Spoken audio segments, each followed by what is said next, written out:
All right, so this is the first update on building the do-it-yourself FPV drone V2 from Joshua Bardwell that you can get from a few different places. This is a second video that I've put together. The first one was basically just an unboxing, or it was an unboxing. And I'll have another one after this that follows up because I'm kind of at a stopping point. Just a few comments getting this far into the build. So I did get some practice boards.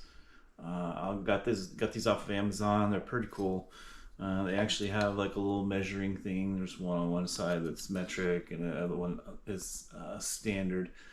And so did some practicing there. I also went with solder because I noticed, depending on where I sourced the solder from, it seemed to flow better and sometimes not flow as good. So I went with a brand that I recognized, Sane Smart, and I did go with the rosin with lead solder, and so this flows very well. This is a Sane Smart workstation for soldering, and these clamps have been great. The alligator clips, not great. There was a defect with the clips where the center pin, if you're familiar with pop rivets, basically it starts off with kind of like a mushroom on one side and then the cap, and then you're supposed to like press the two, or there's another style where it goes in and then it flares the second side, the side that's outside of, anyway, that doesn't make sense. That flare wasn't there, so the pin just pulls through once you've done the clip. So that's why the clips are missing here, but they've worked great so far. And the JB DIY videos, which by the way right now for some reason are privately listed, so you can't just go to his channel and scan through them. You actually have to go to that specific playlist. Why, I don't know. That's how he chose to do it. So a few things. When you buy this kit, it comes with his signature, but then you end up covering it. And when I say signature, I mean his initials. It has a J and a B, and it looks cool. And that's, probably part of the reason why maybe he spent a little extra on getting his kit. But then you end up covering it with the VTX. He mentions using double stick tape. So there's like two little red double stick tape strips. So what I ended up doing with that was just going across, because that seemed to give me the most surface in contact with the chassis, as opposed to if I went this way, there was less contact between the double stick and the board. Some other comments: the controller to the ESC board. In the video he just shows the one that's much longer. They actually give you three. In the video he shows you twisting it to kind of like make up the slack, if you will, or shorten it just a bit. But instead you can just use this one, I believe. So here's a second issue that popped up. So I went through the check. No shorts. Everything looked good. Put a battery on it. Everything was fine. Then, like I said, when I started going through the parts that it gave you, and instead of using this longer one, which is what's in this video, I used the shorter one, but the pinouts are all exactly the same.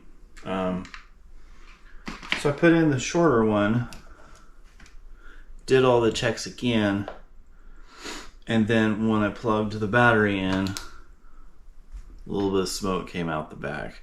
Now all the lights still come up, everything flashes, the motors twitch just a bit, so I may be buying a new controller, or most likely ESC board. So one of the things that I did, he mentions putting spacers between the boards, but I went a step further, and I was just a little bit worried about some of these not so pretty solders for the motors coming into contact with the bottom of the controller.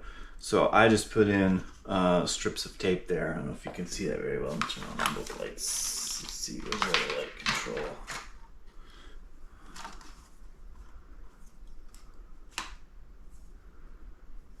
That's that one. There it is. All right. So yeah, so we've got the rubber spacers here, and then I put this on top. So if you've built one of these before, the other comment that I would make is that he comes up the side with this, and he doesn't have you solder the cap. So I went into his Discord channel and I asked, hey, what's going on? Why are we soldering in the cap? Because the last one that I built, we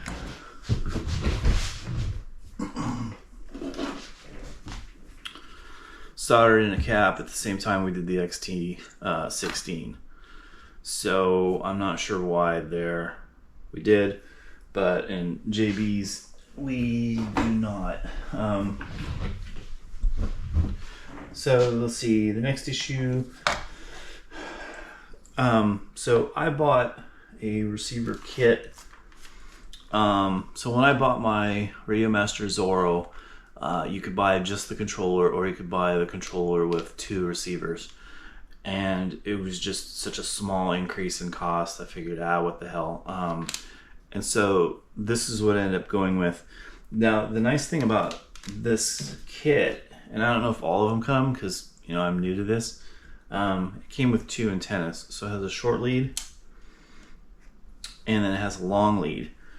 And so what JB asks you to do in the video is to take that transmitter and double stick tape it on top of that. Now the other drone that I had, we put that out on one of the arms. With this longer one, I should have enough to run the lead over so that I can put this on the arm. So there's kind of two lines of thought there on why I'd rather have it out here than here. The first is one that he brings up in the video, which is heat. So I don't want this thing that gets hot with this thing that gets hot stuck right on top of it. And then the second thing is, so this is transmitting and this is transmitting. So I'd kind of rather not have these two guys like right next to each other. I'm sure I do know that they're completely different frequencies, but I still think it's better to have it out here. So that came with that. It also came with some clear heat shrink or some sort of protectant. So I'll put that over it.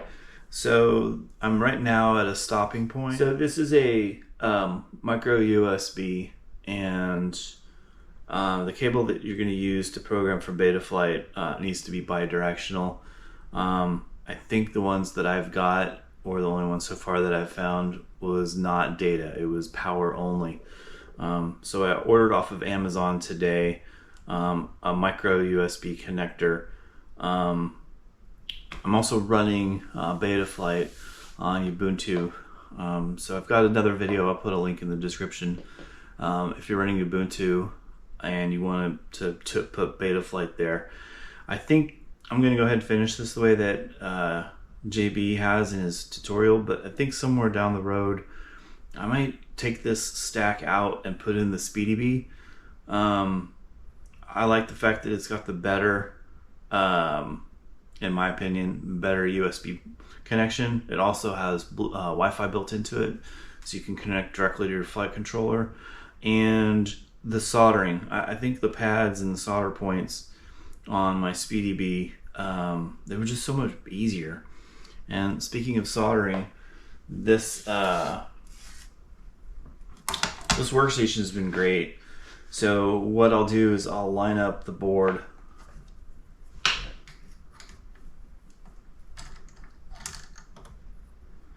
get this to the angle that I want it to. I'll clip the wire that's going to be soldered. I've got some replacements coming in the mail right now, but there'll be a clip here. I'll hold the wire. And then I could just come in with this, and it could come in with the solder,